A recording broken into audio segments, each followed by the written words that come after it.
Assalamualaikum warahmatullahi wabarakatuh. Bertemu lagi dengan pembelajaran matematika yang asik dan menarik. Bagaimana kabar kalian hari ini?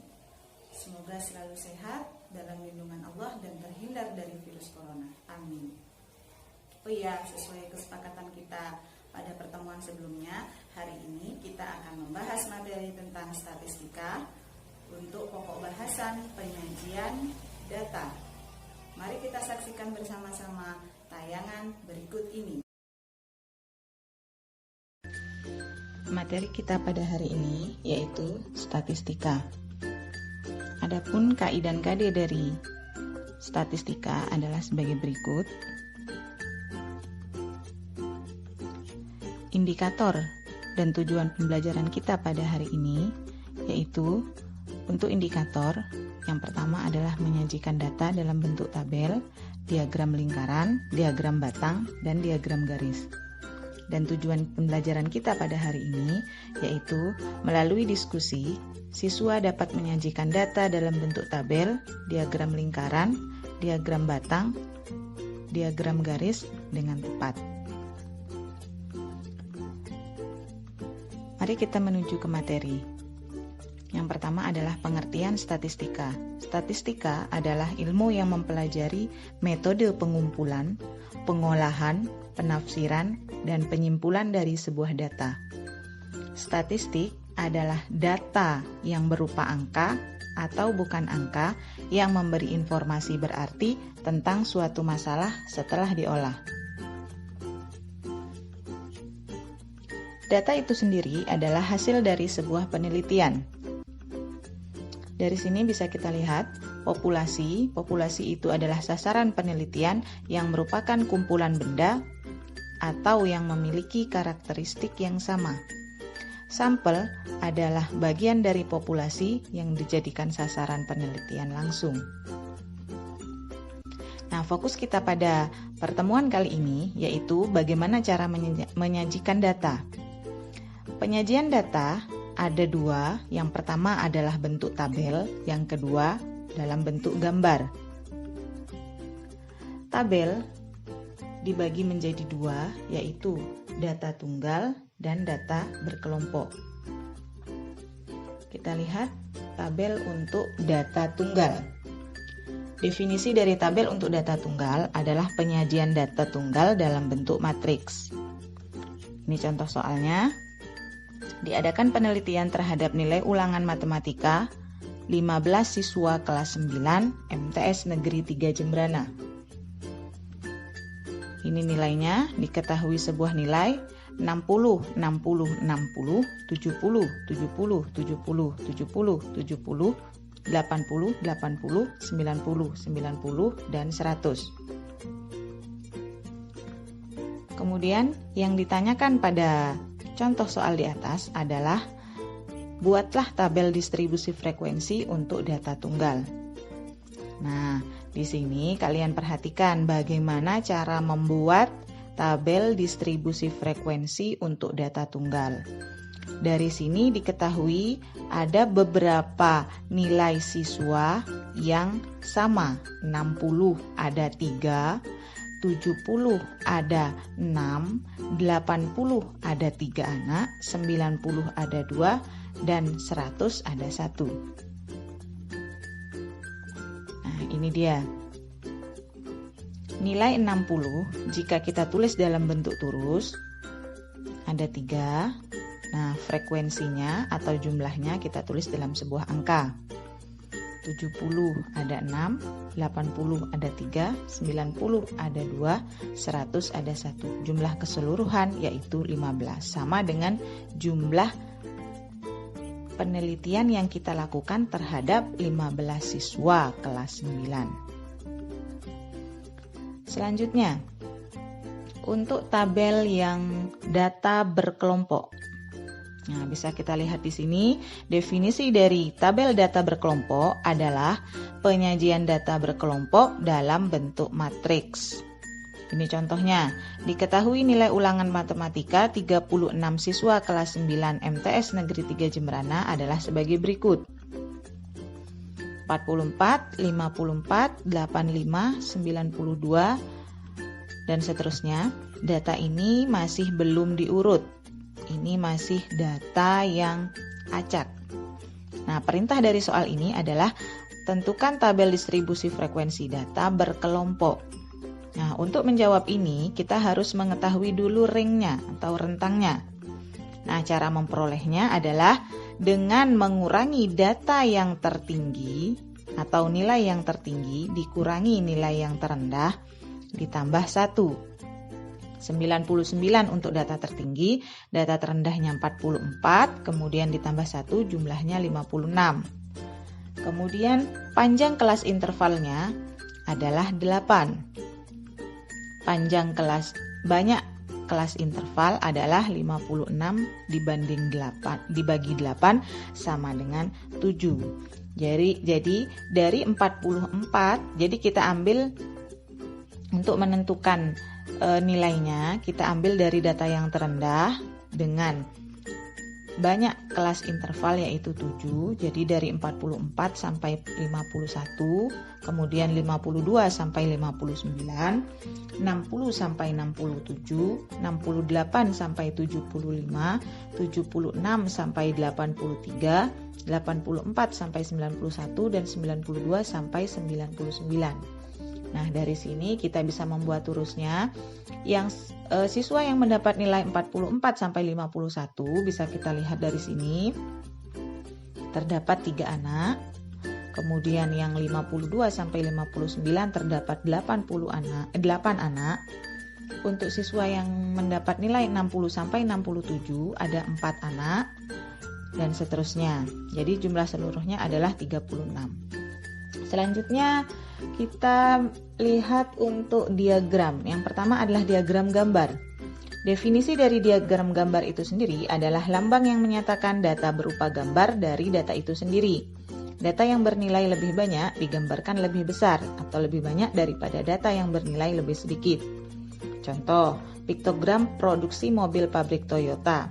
Tahun 2016, karena jumlahnya dia sedikit, jadi digambar hanya 1 gambar mobilnya, yaitu 10.000 unit. Untuk tahun 2017 ada 20.000 unit, jadi digambarkan 2 gambar mobil. Selanjutnya kita akan melihat penyajian data dengan diagram lingkaran. Nah, ini dia. Diagram lingkaran atau pie chart. Caranya yang pertama adalah mengubah data menjadi bentuk persen atau bentuk derajat. Yang kedua, jumlah seluruh data sama dengan satu lingkaran. Yang ketiga, setiap bagian digambarkan dengan juring sesuai nilai bagian itu. Yang keempat, besar sudut pusat dari juring sesuai dengan perbandingan setiap data terhadap keseluruhan data. Sekarang kita perhatikan contohnya. Nah, ini contoh soal, gambarlah diagram lingkaran dari tabel di bawah ini.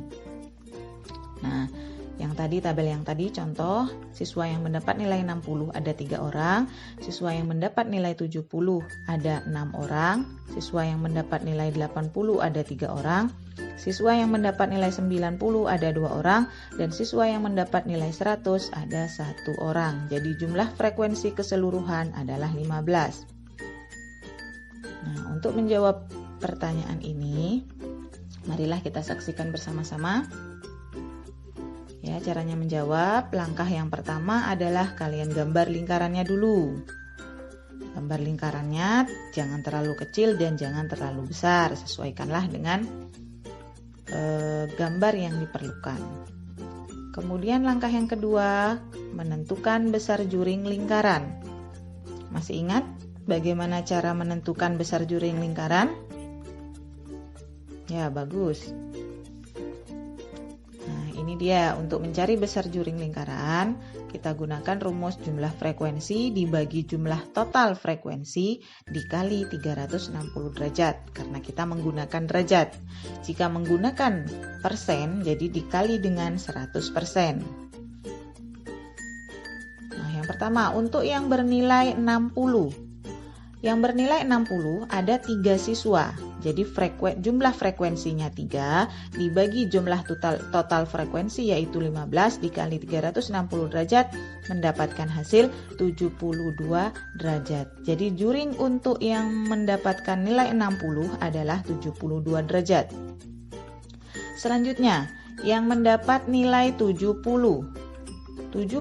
ada 6 anak. Jadi jumlah frekuensinya 6 dibagi dengan jumlah total frekuensinya 15 dikali dengan 360 derajat menghasilkan 144 derajat.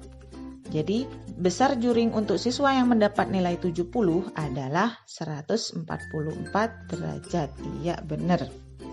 Selanjutnya, yang mendapatkan nilai 80 ada 3 anak. Jadi 3/15 dikali 360 sama 360 derajat sama dengan 72 derajat. Kemudian yang mendapat nilai 90 ada 2 anak dibagi 15 dikali 360 hasilnya 48 derajat. Yang terakhir, siswa yang mendapat nilai 100 yaitu 1/15 dikali 360 derajat hasilnya 24 derajat. Setelah kita menentukan besar juringnya, sekarang kita gambar. Nah, ini dia. Jadi dari masing-masing nilai kalau bisa dikasih warna yang berbeda supaya kita bisa membedakan mana yang mendapat nilai 60, 70, 80, 90 dan 100. Nah, cara menggambar ini kalian bisa menggunakan busur derajat untuk menentukan besar sudutnya. Ini dia. Ini sudutnya. Sudah paham semua ya? Nah, sekarang kita lanjutkan untuk diagram batang dan diagram garis. Diagram batang menyatakan data berbentuk persegi panjang tegak. Semakin besar nilai data, semakin tinggi persegi panjangnya.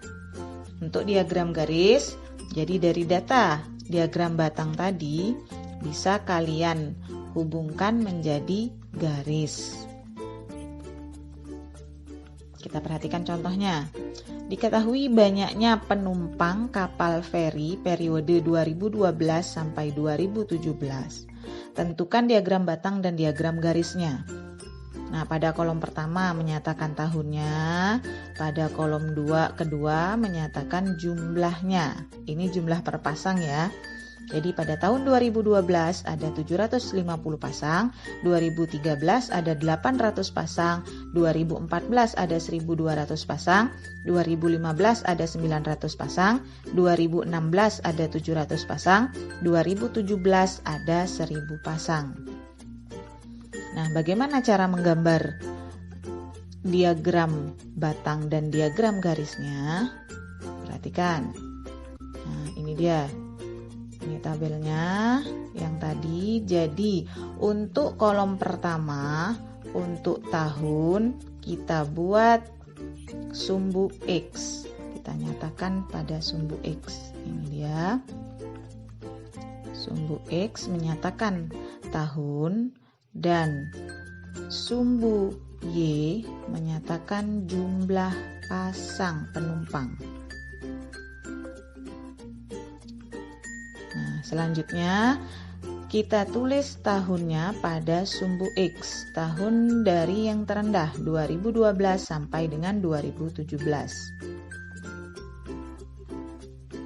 Kita urut nulisnya 2012, 2013, 2014, 2015, 2016 dan 2017.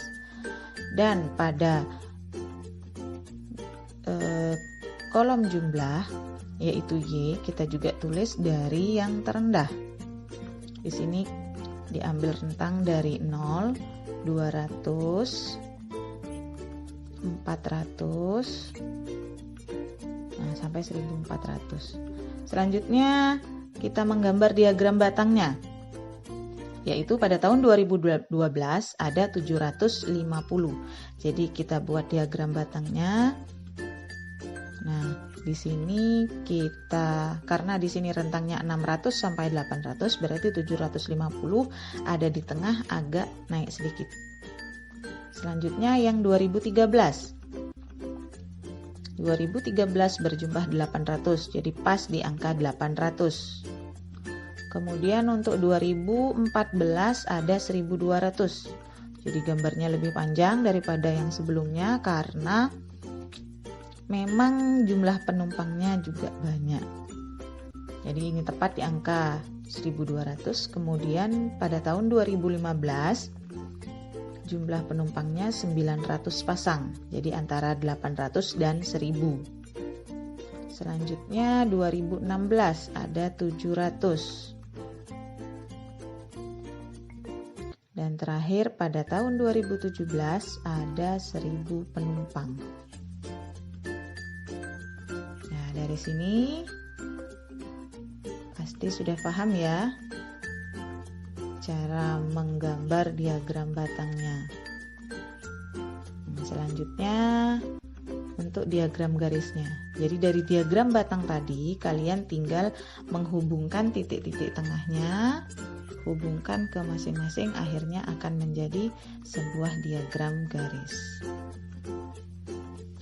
Nah, sekarang kalian coba dari apa yang telah kalian lihat tadi dan Ibu jelaskan tadi. Ini lembar kerjanya. Kalian berkumpul dulu pada kelompoknya masing-masing. Ya, terdiri dari 6 kelompok yang telah kita tetapkan pada pertemuan sebelumnya. Selanjutnya, carilah data di tempat yang telah ditentukan. Jadi kelompok 1 kemarin sudah mendapatkan undian. Kalian mencari data di jalan utama MTS 3 Jembrana. Jadi kalian di sana harus memperhatikan kendaraan yang lewat di sana. Berapa banyak kendaraan, misalnya kendaraan sepeda motor, sepeda gayung dan mobil. Kalian bisa cari datanya di sana. Kemudian yang kedua di kelompok 2 parkiran MTS 3 Jembrana. Kalian bisa mencari merek sepeda motor atau merek mobil yang ada di parkiran MTS 3 Jembrana. Kemudian yang ketiga, kalian di sini mencari data jumlah siswa kelas 7. Jadi kalian harus mencari data dari kelas 7A, 7B, 7C, 7E, dan 7F. Untuk kelompok 4 yang di kelas 8, 8A, B, C, D, E, F, kelas 9 juga sama. Untuk kelompok yang terakhir di lingkungan MTS 3 Jembrana. Kalian bisa melihat di sini di lingkungan kalau mau mencari jenis-jenis bunga. Jadi nama bunga nanti kalian mencari misalnya bunga mawar. Ada berapa banyaknya di MTS ini di lingkungan. Setelah kalian memperoleh data, kalian sajikan data tersebut dalam bentuk tabel, diagram batang, diagram garis, dan diagram lingkaran. Oke, sekarang kalian semua mencoba untuk mencari data dulu, kemudian menyajikannya. Ya, kalian bisa langsung berkumpul dengan temannya. Nah, mungkin sekian tayangan kita pada hari ini tentang cara menyajikan data. Semoga kita semua dalam keadaan sehat dan semangat belajar. Matematika, pelajaran yang sangat menarik. Demikian dari Ibu. Wassalamualaikum warahmatullahi wabarakatuh.